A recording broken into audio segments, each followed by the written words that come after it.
శాంతి నెలకొల్పండి. ఈరోజు America, Israel కలిసి Iran మధ్య చేసే యుద్దం వలన వారి దేశాల మధ్య యుద్దం జరగడం లేదు.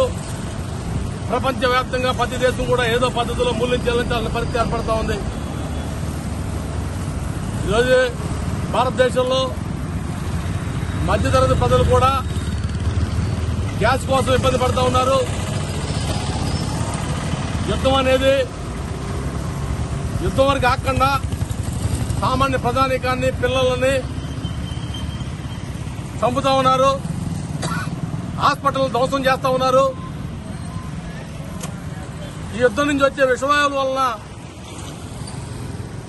క్యాన్సర్ వ్యాధికి, ఇతర శారీరక రుగ్మతలకి ప్రమాదం వస్తుందని చెప్పేసి, పర్యావరణం దెబ్బతింటుందని చెప్పేసి శాస్త్రవేత్తలు చెప్తా ఉన్నారు. ఈ యుద్దం అవసరమా? దేనికోసం ఈ యుద్దం? మీ సామ్రాజ్యకాంక్షతో యుద్ధాలు చేసి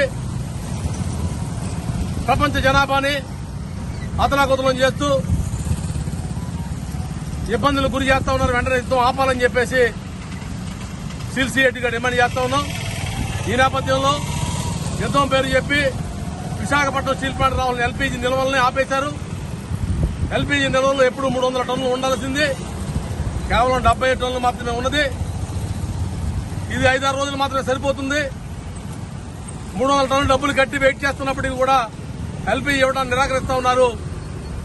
వెంటనే ఎల్పీజీ ఇవ్వాలని చెప్పేసి, తద్వారా స్టీల్ ప్లాంట్ ఉత్పత్తులు ఆకుండా చూడాలని చెప్పేసి, స్టీల్ ప్లాంట్ ఉత్పత్తులు ఆగితే స్టీల్ కృత్రిమ కొరత రాబోతా ఉంది, మెడికల్ ఆక్సిజన్ కొరత రాబోతా ఉంది, రైతుల అమ్మోనియా కొరత రాబోతా ఉంది, ఇతర బయోప్రొడక్ట్స్ కూడా కొరత రాబోతా ఉంది.